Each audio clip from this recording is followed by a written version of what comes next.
Liam Menzies, Blink Lyro, and today we'll be reviewing Life of Pablo by Kanye West, an album which seems to have been going through production hell by an artist who can only be described as John Ralphio from Parks and Rec. Coming here, crashing on your couch for a week because technically I'm homeless. Let's talk about the actual album itself, The Life of Pablo, an album which I feel isn't so much a reinvention like we have on previous Kanye West albums, with Yeezy being that kind of witch house, Chicago drill influenced album, and with other ones like 808s and Heartbreaks being that time when he like heavily got into his auto-tune. It's really heavy on him singing rather than rapping. But on here it's more of a best of, and I've got multiple points. You've lost your mind. You've lost your goddamn mind, Charlie. From It's Always Sunny. The first place we can start off on here is most definitely the song Real Friends, that I could probably compare to Family Business from his debut album, The College Dropout. And on there he talked about his family business, really, his issues with his family, the struggles that his family specifically go through with jail and other issues, and on here it's no different. But here, instead of talking about how other members of the family were the cause of problems, here himself, Kanye, has basically put the blame on himself. He's not one not to be placing blame, but most typically because of his ego, he will never put it on himself. But here his distance with friends and family is put on himself because he's now a father. He's undoubtedly one of the most popular musicians and pretty much one of the most famous people in the planet today. And on here we get a more minimalistic approach compared to the complexity and layered approach that we tend to get with a Kanye West album. And the Lone Hill, I feel like, is a really perfect touch, because it really just brings to the argument that I'm going to make about whether or not this album was masterfully made, like some of us tend to believe Kanye, or if it was lazily rushed. But here it feels like it was just a simple, delicate little touch with this Lone Hill that goes from Real Friends over to Wolves, which I feel is one of the standout tracks here, which touches on loss and depression, more specifically when it comes to Frank Ocean's outro, which is no doubt referencing to Kanye's mother who died, talking about how life is precious, we found out, and just that really beautiful voice. I can't really believe how he's not fucking made his new album yet.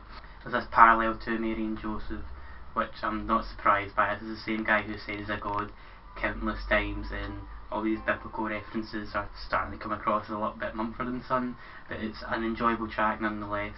Very heavily reminiscent of 808s and Heartbreaks, which does throw back to this sort of best of feeling that I get from The Life of Pablo. It never feels like it's pushing itself in any direction, and with the heavy auto-tune it feels like maybe he's more trying to perfectly tweak himself rather than try and just redefine what Kanye West's sound is.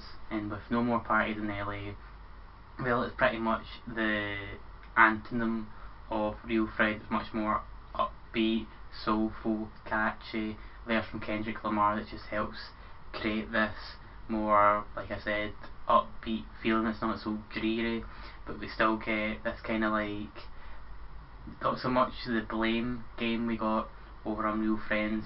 Kanye's hyping himself up, saying he feels like Pablo, and whilst he was talking about Paul the Apostle, if the interviews are to be believed, it does feel like it's implied that he's more Pablo Picasso, who is no doubt one of the most famous artists around, but also you could obviously be referencing to Pablo Escobar, the famous drug dealer. And I feel like this infamy that Pablo Escobar had could be unintentionally linked to Kanye, because on Famous, which is probably one of the songs that just feels to drag the album back a bit, is where Kanye's ego is actually a con rather than a pro. Usually his ego allows him to be more creative and do things that most artists wouldn't really tend to do because of some apprehension. And he's usually just like, fuck it, I'm just gonna do it. But on here we get pretty poor verses, to be fair, and even more poor chorus from Rihanna, who just seems to be just not in her prime. It's an album that definitely benefits from repeated playthroughs. The first time around I did feel a bit disappointed, but the more I listened to it, the more I kind of just got a different sort of opinion on it with the song Feedback. At first I kind of just like glossed over it, but it's just got this kind of, again, a really minimalistic approach. When Kanye restricts himself, he seems to flourish more than when he, like I said, lets his ego get the best of him. But he's not afraid to really take the piss out of himself on this little skit he's called I Love Kanye, which is basically just like how you had it on Late Registration and the College Dropout. He just kind of like makes some fun of himself and saying he hopes that he loves Kanye as much as Kanye loves Kanye, which made me laugh, and every time I listen to it I just can't help but chuckle a little bit. Life of Pablo is pretty much what you would expect from a best of Kanye album, I'd say. You get the same kind of soulfulness and optimism you got off the College Dropout and Late Registration, when he was just a producer turned rapper who many folk kind of doubted. And then we've got the kind of creativity, the egotistical Kanye we came to both love and hate on My Beautiful Dark Twisted Fantasy. And although we'll probably never get an album as influential, as impactful, as all around amazing as My Beautiful Dark Twisted Fantasy, the Life of Pablo is a very enjoyable album that only really has any kind of faults when it comes to Kanye's ego getting the better of him.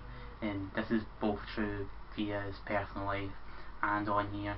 I'm feeling that 8 out of 10 on the Life of Pablo, and if you think differently, if you agree, if you disagree, just let me down in the comments below. Let me know what your favourite track is. What do you think about his public breakdown about him wanting $1 billion from Mark Zuckerberg, and how he thinks Africa's a country.